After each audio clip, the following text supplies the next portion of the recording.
Hi students, मैं अश्विन। मुझे उम्मीद है आप सभी अच्छे होंगे। सिनोनिम्स एंड एंटोनिम्स के 60 सेशंस की सीरीज़ का ये क्लास 11 है। मुझे उम्मीद है कि आपने पिछले सारे लेक्चर्स ज़रूर देखे होंगे और उनसे बेनिफिट भी लिया होगा। आइए आज की क्लास को शुरू करते हैं। तो आप सब अपनी पीडीएफ फाइल को ओपन कर लीजिए और मैं हर एक वर्ड के अगेंस्ट जो भी बातें बताऊंगा, जो भी बातें आपको इम्पॉर्टेंट लगे, आप उन्हें नोट डाउन कर लीजिएगा। अगर अभी तक आपने पीडीएफ फाइल को डाउनलोड करके उसे प्रिंट नहीं कराया है तो फटाफट करा लीजिए। नहीं मालूम है तो एक तो बैच में ही जा कर के एप्लीकेशन में ही अपने बैच में ही चेक करिए, वहाँ पर मिल जाएगी। दूसरा तरीका, एप्लीकेशन में पीडीएफ नोट्स में जाइए, वहाँ पर सिनोनिम्स एंड एंटोनिम्स के नाम से एक पीडीएफ डॉक्यूमेंट होगा। तीसरा तरीका है कि आप टेलीग्राम चैनल पे जाएं जो कि अश्विन क्लासेस के नाम से है, वहाँ से डाउनलोड कर लें। और चौथा तरीका ये है कि अगर आपको नहीं मिल रही है तो ये व्हाट्सएप नंबर है, आप इस नंबर पे मैसेज ड्रॉप करिए कि मुझे सिनोनिम्स एंड एंटोनिम्स की शीट का पीडीएफ फॉरवर्ड कर दिया जाए, तो निश्चित रूप से आपको फॉरवर्ड कर दिया जाएगा। राइट, चलिए क्लास को स्टार्ट करते हैं। पहली कैटेगरी सिनोनिम्स की है और जो पहला वर्ड आपके सामने वो है ग्रम्बल। ग्रम्बल का मीनिंग क्या होता है?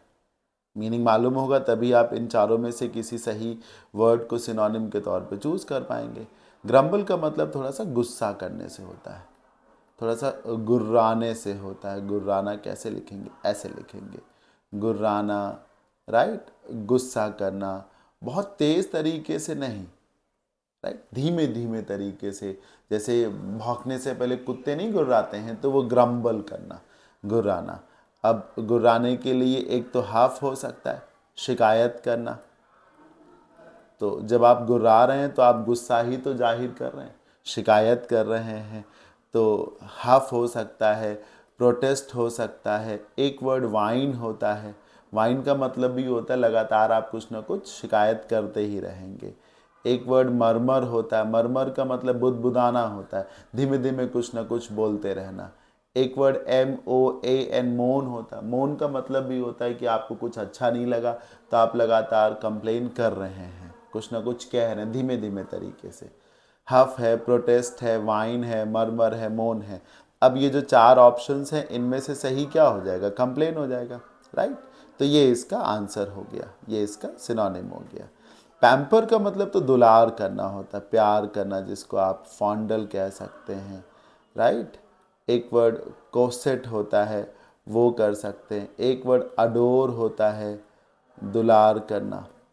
पैम्पर के डायपर्स आते हैं ना, पैम्पर्स, तो वो पैम्पर्स बेसिकली केयर करने के लिए होता है, बच्चे की ढंग से केयर करना, उसे प्यार करना, दुलार करना, वो पैम्परिंग में आता है। पैम्परिंग की जाती है बच्चों की। अच्छा, मेडिटेट वर्ड आप जानते ही होंगे, साधना करना। जब आप ध्यान केंद्रित करते हैं तो इसी को तो मेडिटेशन कहा जाता है। मेडिटेट के सिनोनिम में आप चाहें तो कॉन्सेंट्रेट को रख सकते हैं। और ये जो मीडिएट आप देख रहे हैं, मीडिएट करने का मतलब होता है मध्यस्थता करना। राइट, जिसको आप इंटरवीन कर सकते हैं, आर्बिट्रेट कर सकते हैं, ARBITRATE। राइट, और ब्रेक इन कर सकते हैं। और ये सारे वर्ड्स हो सकते हैं। आपने इंटरवीन किया, बीच में कूदे मीडिएट करने के लिए, ताकि झगड़ा बढ़ ना जाए बहुत ज़्यादा, मध्यस्थता कराना। राइट, तो ग्रम्बल का जो सही सिनोनिम है वो कंप्लेन हो जाएगा। ग्रम्बल को आप गुर्राने से रिलेट कर लीजिए। कोई ग्रम्बल कर रहा, गुर्रा रहा है, तो ग्रम्बल कर रहा है। वेल, वेल किसको कहते हैं? वेल कहते हैं सर जी घूंघट को। घूंघट चेहरे को छिपाने के लिए है कि दिखाने के लिए? छिपाने के लिए। इसीलिए वेल का पूरा मीनिंग क्या होता है? छिपाना, हाइड करना, चीज़ों को हाइड कर देना, क्लोज कर देना। ठीक है ना, उन्हें सीक्रेट करके रखना, उन्हें सीक्रेट करके रखना, प्रिजर्व करके रखना, कोई जान ना पाए एक तरीके से। इसको कहते हैं वेल, छिपाना, जिसको आप कंसील भी कह सकते हैं। क्या कह सकते हैं? कंसील करना। तो ये देखिए मिल तो गया सर, यही इसका सिनोनिम हो जाएगा। अभी पीछे मैंने आपको मोन वर्ड पढ़ाया, भूल गए? ये देखिए ग्रम्बल के सिनोनिम में ये देखिए मोन भी था, शिकायत करना। तो मोन का क्या मतलब हो जाएगा? शिकायत करना, यानी कि कंप्लेन हो जाएगा। और रिपेंट के साथ एक तो प्रेपोजिशन फॉल लगता है, और रिपेंट का मतलब होता है रिग्रेट करना, अफसोस करना, पछतावा करना, यानी कि अपोलोजाइज करना। जब आपको लगे कि आपसे गलती हो गई, फील सॉरी फॉर जिसको कह सकते हैं, राइट। रिग्रेट है, रिपेंट है, कंट्राइट भी इसी में आता है, अपोलोजाइज करना। सेक्लूड करने का मतलब होता है, ये आप एक शब्द आपने पढ़ा होगा, इंक्लूड। इंक्लूड का मतलब क्या होता है? शामिल करना, मिलाना। सेक्लूड अलग कर देने के लिए होता है। से सेपरेट नहीं बनता, से ही तो सेपरेट बनता है, तो सेपरेट में आप अलग कर देते हैं। तो इंक्लूड में शामिल किया, सेक्लूड में अलग कर दिया, तो सेग्रीगेट हो सकता है और सेपरेट हो जाता है। अक्सर सेक्लूड लोग अपने इच्छा से करते हैं, तभी लिव इन सेक्लूजन भी आता है। जब आप दुनियादारी से दूर अलग एकांत में रह रहे हो तो यू लिविंग इन सेक्लूजन। तो वेल का मतलब घूंघट हुआ, आवरण हुआ, छिपाने के लिए इस्तेमाल किया जाएगा। कंसील भी इसी का सिनोनिम हो जाएगा, राइट। सो देखिए, आपको ना बहुत ज़्यादा पढ़ना पड़ेगा, इस बात को बहुत अच्छे से समझ लीजिए। ट्रिक्स के सहारे या जादू टोने के सहारे थोड़ा कम पढ़ लेंगे, या कोई टीचर आपसे कह रहा हो बस इतना पढ़ लो इसी से काम हो जाएगा, तो थोड़ा सा सतर्क रहें सर। जब तक आपको सारे सब्जेक्ट्स का थॉरो नॉलेज नहीं होगा तब तक बात बनेगी नहीं, समझ रहे हैं? वो किसी मैगजीन से पढ़ के जीएस नहीं तैयार हो जाती, आपको बुक्स ढंग से पढ़नी पड़ेंगी। हाँ, स्मार्ट लर्निंग का बहुत बड़ा योगदान होता है, रोट लर्निंग पे बात नहीं बनती, लेकिन स्मार्ट लर्निंग का ये मतलब नहीं होता ना कि आप पढ़ें ही ना। स्मार्ट लर्निंग का मतलब है कि आप सही तरीके से पढ़ें और पूरा पढ़ें, ये बात है, पूरा पढ़ें सही तरीके से। तो आपको पढ़ना सर बहुत कुछ पड़ेगा। ये जो 60 वीडियोस हैं, आप इन्हें सफिशिएंट मानिए, मोर देन सफिशिएंट ना मानिए सर। सफिशिएंट इस तरीके से मानिए कि जब आप इसके कंटेंट को ढंग से प्रिपेयर कर लेंगे तो आपको लगने लगेगा हाँ यार मैं कुछ कर पा रहा हूँ। आप जो वर्ड को देखेंगे तो ये नहीं लगेगा यार ये तो मैं पहली बार वर्ड देख रहा हूँ। हाँ, मैं ये गारंटी आपको दे रहा हूँ कि आपको ये नहीं लगेगा कि मैं ये वर्ड्स पहली बार देख रहा हूँ। लेकिन आपको हर एक वीडियो को या हर एक वीडियो के कंटेंट को मल्टीपल टाइम्स रिवाइज करना होगा। रिवीजन के लिए ये ज़रूरी नहीं है कि आप वीडियो को बार बार देखें। रिवीजन के लिए ये ज़रूरी है कि आपने पीडीएफ नोट्स में जो भी कुछ लिखा हो उसमें जो खास आपको लगा उसको अंडरलाइन करें, मार्क जरूर करें, उसको टाइम टू टाइम ज़रूर रिवाइज करें, ये बहुत ज़रूरी है। रिकरेंट, रिकरेंट को ब्रेक करिए, री प्लस अकर। अकर का मतलब होता है किसी भी घटना का घटित होना, और री मतलब होता है दोबारा। तो री प्लस अकर का मतलब है कोई घटना जब दोबारा घटी, एक बार घटी, फिर दोबारा घटी, फिर तीसरी बार घटी, फिर चौथी बार घटी। रिकरेंट का मतलब होता है बार बार घटित होना। कोई भी घटना जब बार बार घटित हो रही है, बार बार घटित, कोई कॉल आपको कॉल पे कॉल कर ही रहा, तो रिकरेंट कॉल्स हो गई, ठीक है। आपके पास कोई ऑर्डर आ रहा है, बार बार आ रहा है कि हमें इतना प्रोडक्ट भेजना है, तो वो रिकरेंट ऑर्डर हो गया। रेपिटेशन में जब चीज़ें बार बार हो रही हैं, जो चीज़ें रिकरेंट है वो एक तरीके से रेपिटेटिव है। और यूँ भी समझिए सर, जो चीज़ बार बार घटती है तो वो लगता है कि वो लगातार घटती रहेगी, तो वो इसीलिए रिकरेंट का सिनोनिम जो है परमानेंट भी हो जाता है, ठीक, परपिचुअल भी हो जाता है।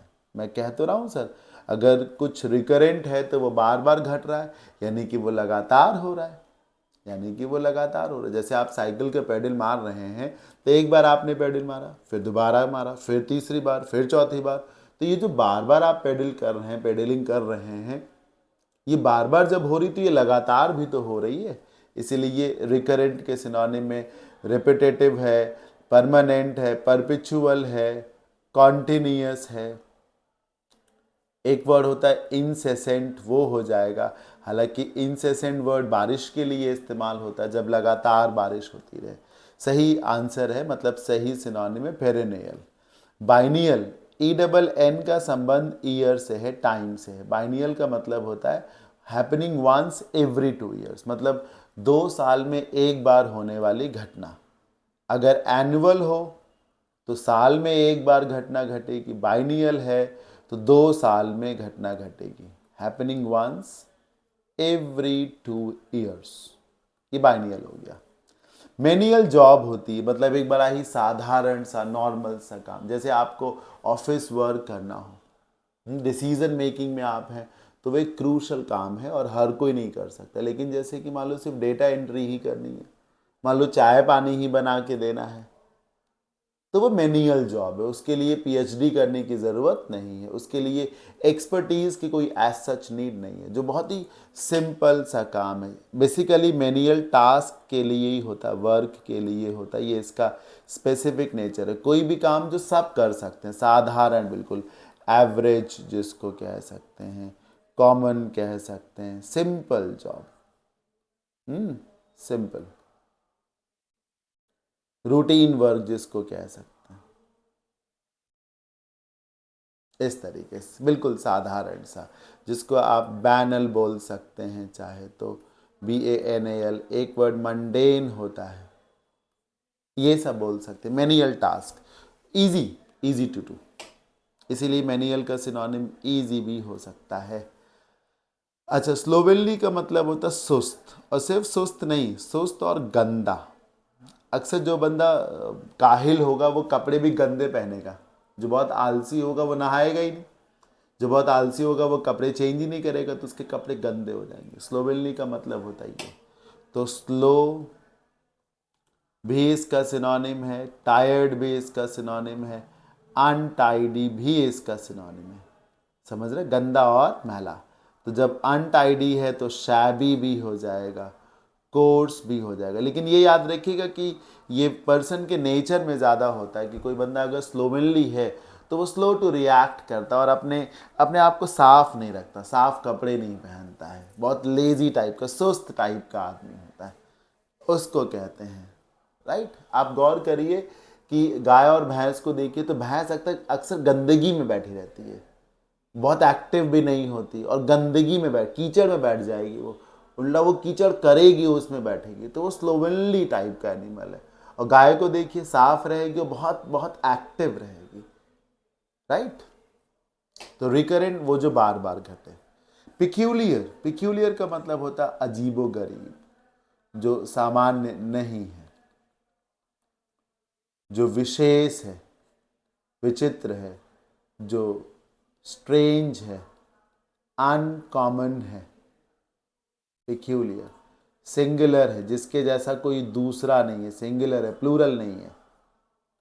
ठीक, एबरेंट भी हो सकता है अगर कमी की तरफ देखेंगे।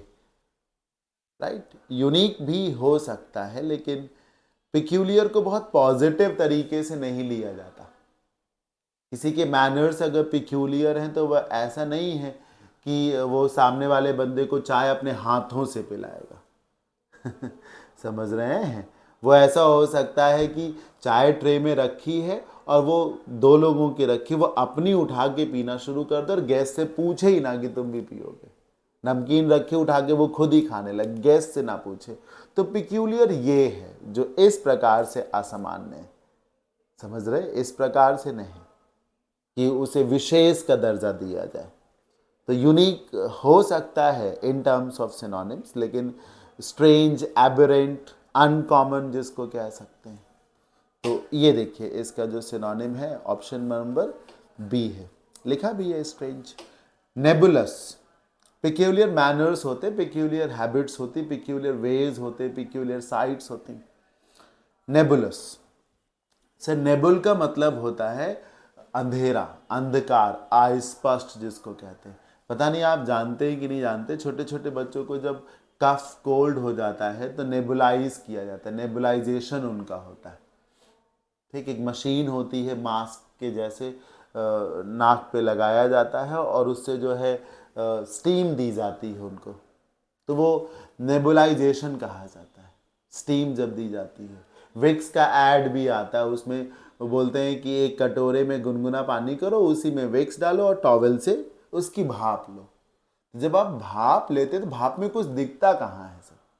जैसे कुकर में आलू को उबालने के लिए बंद करके रख दिया जाए पानी मिला करके, और उसके बाद उसको कुकर को जब खोलिए तो तुरंत बहुत सारी स्टीम निकलती है, तो 2-4 सेकेंड के लिए आलू कहाँ दिखते, तो वो नेबुल है। नेबुल, नेबुल का मतलब स्टीम से होता, धुंध से होता। धुंध का संबंध है कि वो दिखेगा नहीं। तो जो चीजें नेबुलस हैं वो अनक्लियर हैं,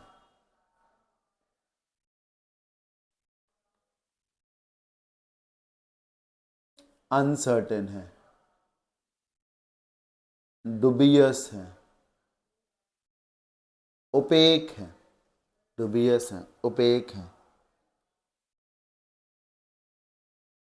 वेग है ना, अस्पष्ट।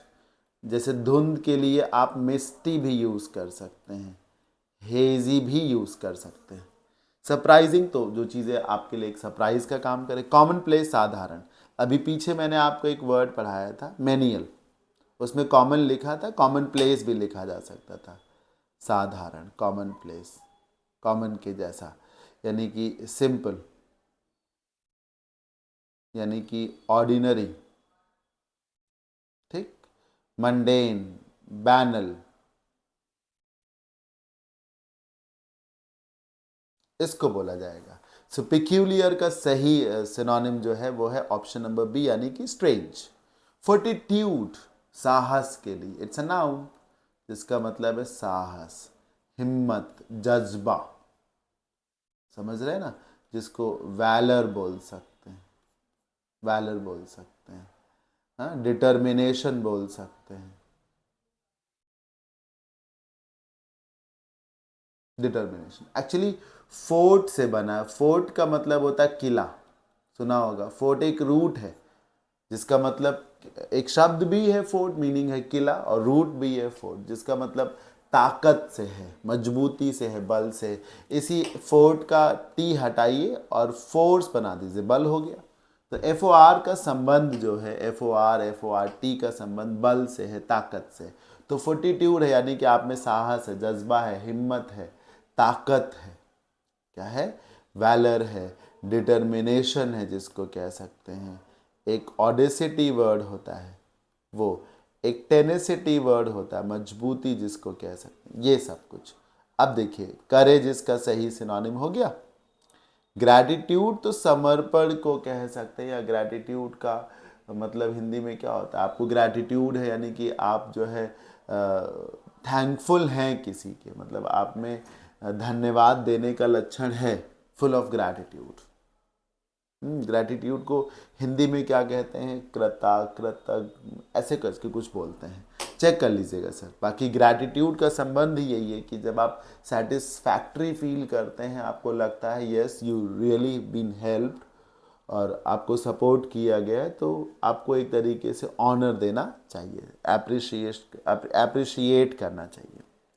वेरेसिमिलिट्यूड को ध्यान से देखिए तो इसमें वी ई आर है। वी ई आर एक रूट है जिसका मतलब होता है ट्रू। वेरेसिमिलिट्यूड का मतलब है the habit of speaking the truth, the habit of speaking only what that is true. तो सच बोलने की जो आदत है, जिसको वेरिटी भी कहा जाता है, वेरासिटी भी कहा जाता है, CITY, ट्रूथफुलनेस भी कहा जाएगा भाई, ट्रूथफुलनेस, राइट। इडियोसिंक्रेसी सनकीपन को कहते हैं। आपको लग नहीं रहा इडियट इसमें दिख रहा आपको, इडियट, इडियट सनकी तो होता है, बदतमीज, सनकीपन। इडियोसिंक्रेसी के इडियोसिंक्रेसी के सिनोनिम में इसेंट्रिसिटी आ सकता है। अगर आप इसेंट्रिक हैं या कोई बंदा इसेंट्रिक है तो वो सन की है, पागल दिमाग का है, तो इसेंट्रिसिटी आ सकता है, पागलपन जिसको कह सकते हैं, राइट। तो फोर्टिट्यूड का सिनोनिम तो आपको मिल ही गया, करेज। आगे बढ़ने से पहले मैं आपको बताना चाहूँगा कि अगर कंप्लीट वोकैब आपके लिए एक कंसर्न है, सिर्फ सिनोनिम्स एंटोनिम्स ही नहीं, वो तो मैं आपको पढ़ा ही रहा हूँ, इडियम्स, फ्रेजेस भी, प्रोवर्ब्स भी, रूट्स भी, वन वर्ड भी, कंफ्यूजिंग वर्ड्स भी, मतलब वोकैबुलरी से संबंधित जो कुछ भी एग्जाम्स में आ सकता है, अगर उसमें आपको समस्या है, so I would suggest you to go for this online batch word power all in one. सब कुछ है इसमें, सब कुछ मेंशन तो है सर, सब कुछ है इसमें, right, with lifetime validity, और इतनी मिनिमम फीस में है 499 में।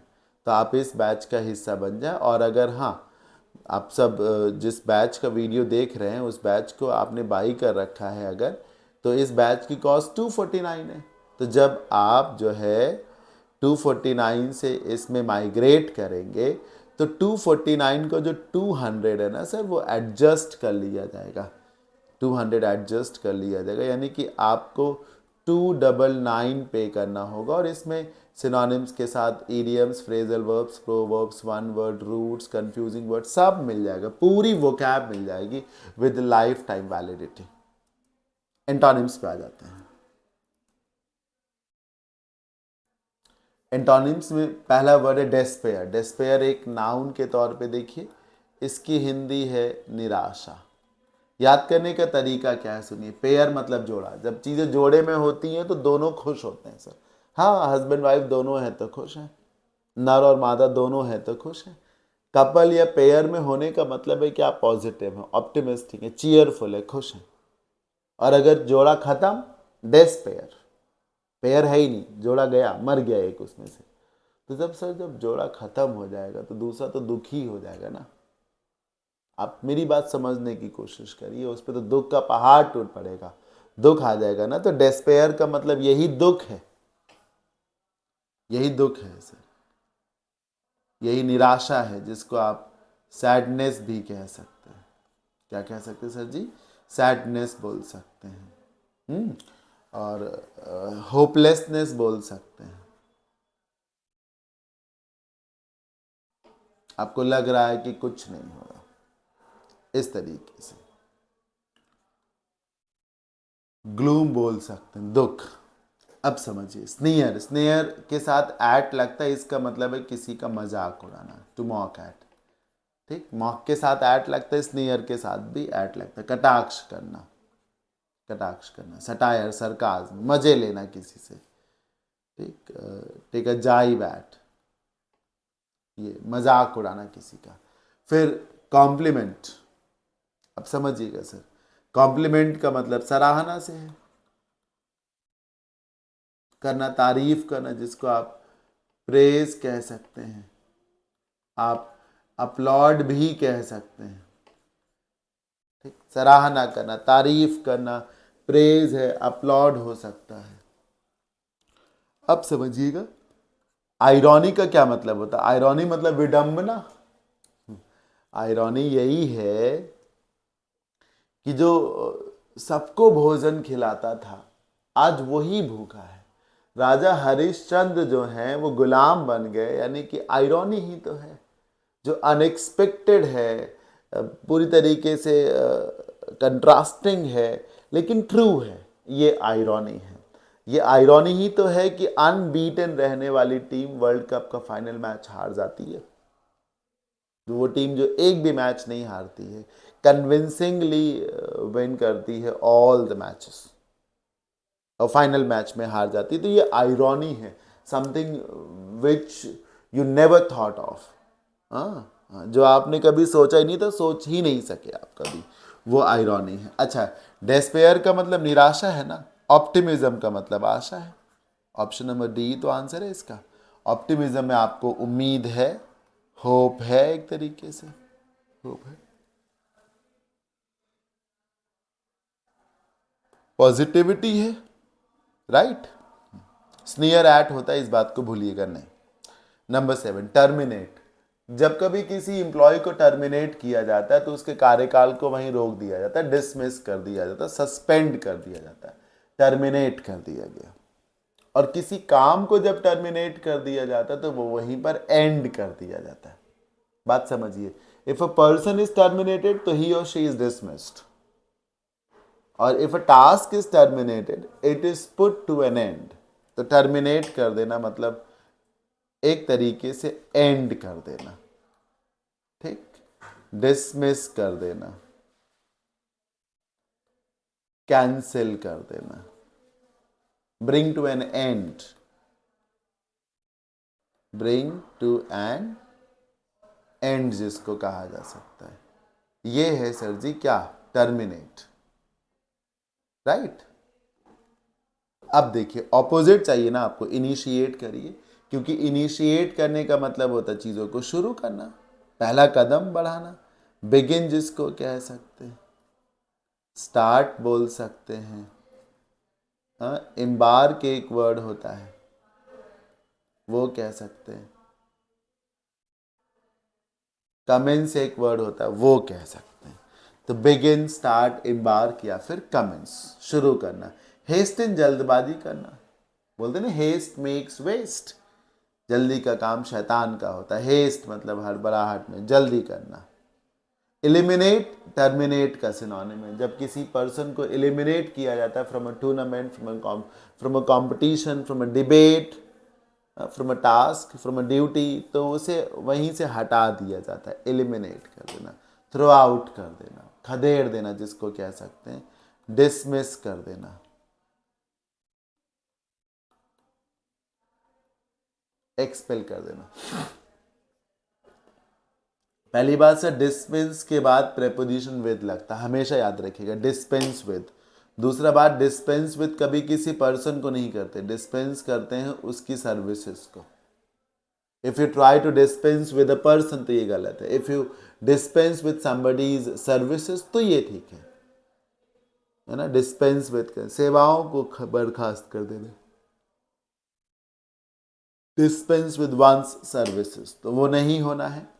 आंसर तो आपको मिल ही गया था, विद लगता है, इस बात का ध्यान रखिएगा। नंबर 8, डेमोलिश, कितना सिंपल वर्ड है, पढ़ा होगा आपने। डेमोलिश का मतलब होता है गिरा देना, जिसको पुल डाउन कह सकते हैं, ब्रिंग डाउन कह सकते हैं, pull down, bring down, demolish करना, जिसको डिस्ट्रॉय करना कह सकते हैं। समझ रहे हैं ना। हाँ, और अगर तबाही मचाने जैसा देख लें तो डेवस्टेट भी हो सकता है, डेवस्टेट भी हो सकता है, डिस्ट्रक्ट भी हो सकता है, कई सारे ऑप्शंस हैं। बाकी डिमोलिश स्पेशली किसी बिल्डिंग को गिराने के लिए इस्तेमाल होता है, खास तौर पे बिल्डिंग को गिराने के लिए डिमोलिश आता है। तो डिमोलिश करने का मतलब है किसी बिल्डिंग को गिरा देना। अब देखिए सर, डिनाउंस का मतलब होता है आलोचना करना, निंदा करना, डिनाउंस का यही काम है।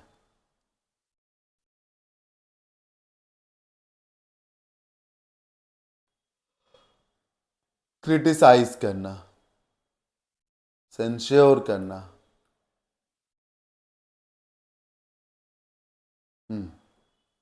आलोचना करना, क्रिटिसाइज करना, सेंश्योर करना, ये इसका मीनिंग है। डिनाउंस मतलब भरी सभा में किसी के मुंह पे कुछ बोल देना, उसको खरी खोटी सुना देना, इसको डिनाउंस करना कहते हैं। क्रिटिसाइज करना, सेंश्योर करना, हाँ, बिरेट करना आ सकता था, छोड़ो, बिरेट, डांटना, फटकारना, क्रिटिसाइज करना। अब देखिए, डिमोलिश का मतलब गिराना, इरेक्ट का मतलब होता है बनाना, बिल्ड करना, कंस्ट्रक्ट करना। इरेक्ट का मतलब होता है खड़ा करना, तो किसी बिल्डिंग को जब खड़ा किया जाएगा तो उसे बनाया ही तो जाएगा, तो इरेक्ट करना होता है, इरेक्शन जिसको कह सकते हैं। डैम्पन, देखिए सर, डैम्प का मतलब होता है नमी, पानी, मॉइस्चर जिसको कह सकते हैं। सुन रहे हैं मेरी बात को। ये देखिए एक वर्ड है, मैं इधर लिखता हूं, डैम्प स्क्विब, ईडियम में आता है सर। डैम स्क्विब बोलते फुसफुसा है पटाखों को, क्योंकि स्क्विब का मतलब पटाखा हो गया, डैम का मतलब क्या होता है, गीला। हाँ, डैम का मतलब नम नम होने से है, गीले होने से है सर, यही मीनिंग है सर डैम का। तो आप समझिए, स्क्विब मतलब पटाखा, तो अगर पटाखा कोई नमी में आ गया है, उस पर पानी पड़ गया है, तो वो बेकार ही तो हो जाएगा। तो जब आप चीज़ों को डैम्पन कर देते हैं, इसलिए डैम्प स्क्विब का मतलब होता है फिजूल की चीज़, बेकार की चीज़, जो होनी नहीं है कहीं से।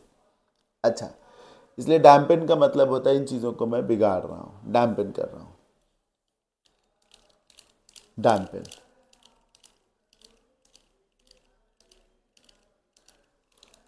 अगला वर्ड क्या है? डेवस्टेट। डेवस्टेट का मतलब तबाही मचाने से होता है सर। ये जो डिमोलिश आप देख रहे हैं ये इसी का सिनोनिम है। बस खास तौर पे डिमोलिश किसी बिल्डिंग के लिए ही आता है, और डेवस्टेट तो इकोनॉमी को डेवस्टेट कर सकते हैं कि सरकार ने कुछ चंद गलत फैसले ले लिए जिससे पूरी इकोनॉमी तबाह हो गई। तो the entire economy got devastated, तबाह हो गई पूरी की पूरी अर्थव्यवस्था। ठीक, और डिमोलिश का मतलब खास तौर पर बिल्डिंग को ही गिराना होता है।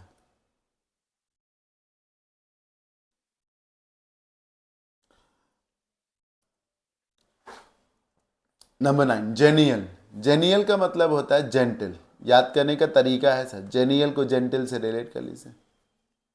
जेनियल बराबर जेंटल नहीं रिलेट कर रहा, क्या करेगा सर? जेनियल बराबर जेंटल, तो जो जेनियल है वो जेंटल है, या जेनियल एक लड़की का नाम है जो कि बड़ी जेंटल है, तो जेनियल हो लोग जेंटल होते हैं। जो भी आपको ट्रिक ठीक लगे बनाइए। End of the day you need to learn as many words as you are suppose to, right? तो जेनियल मतलब सॉफ्ट, जेनियल मतलब सॉफ्ट, मिलनसार, फ्रेंडली, अफेबल,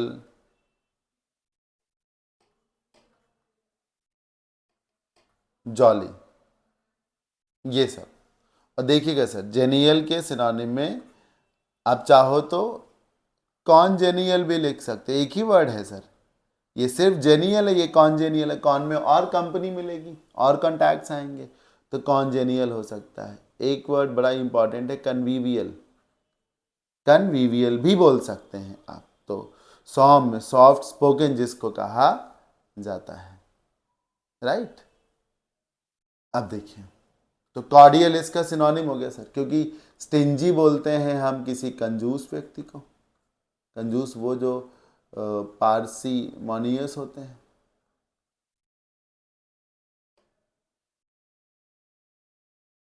स्टिंजी, पार्सिमोनियस, कंजूस जिसको कह सकते हैं, जो बिल्कुल भी पैसा नहीं खर्च करेगा, जो प्रोविडेंट होगा, जो प्रोविडेंट होगा, जो इकोनॉमिकल है, जो इकोनॉमिकल है।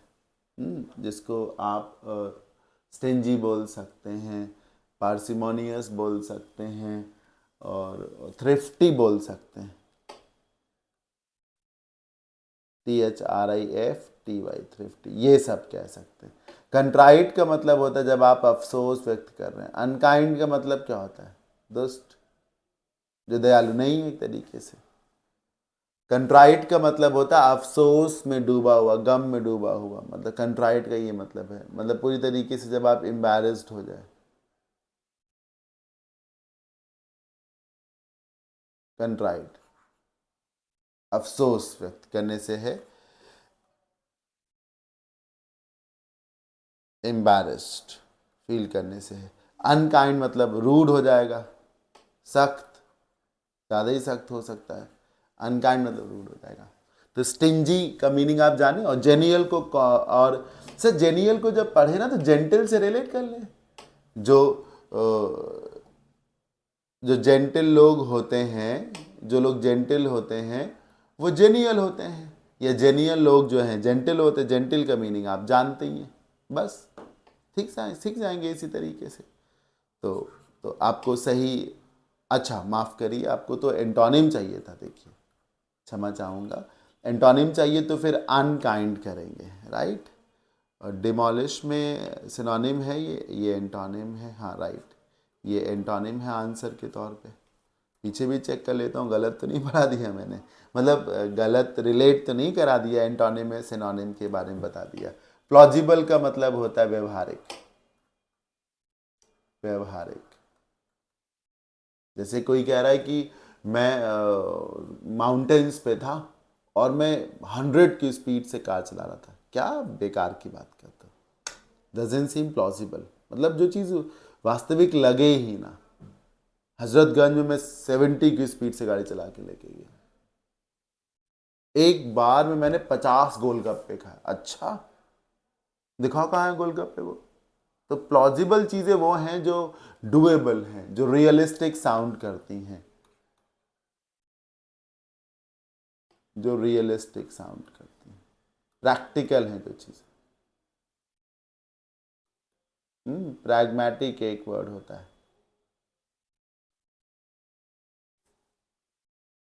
जो चीज़ें एम्पैरिकल हैं उनके लिए। तो ये तो सिनोनिम हो गया। पैलेटेबल का मतलब होता है डिलीशियस। पैलेटेबल मतलब डिलीशियस, जो चीज़ें स्वादिष्ट हों, जिन्हें आप लुशस भी कह सकते हैं, LUSCIOS, यमी कह सकते हैं, अपेटाइजिंग बोल सकते हैं, टेस्टी बोल सकते हैं, राइट। और पैल्पेबल का मतलब होता है जो चीज़ दिख रही है। पैल्पेबल का मतलब होता है जो चीज़ विजिबल लग रही है, ठीक। जैसे कि किसी को देख के लग रहा है यार वो तुम उसको थकान आ रही है, तुम थक रहे हो ना, मुझे लग रहा है नींद आ रही ना तुमको, उदास हो तुम, है ना। तो ये पैल्पेबल है, इसके चेहरे पे ही लग रहा उदासी है। जो चीज़ें विजिबल हैं, एविडेंट है एक तरीके से। इरेशनल इसका एंटोनिम हो जाएगा, क्योंकि इरेशनल का मतलब होता अव्यवहारिक, गैर जरूरी, बिना हाथ पैर का, नॉनसेंस जिसको कह सकते हैं, making no sense, ridiculous, right. Abstract भी बोल सकते हैं।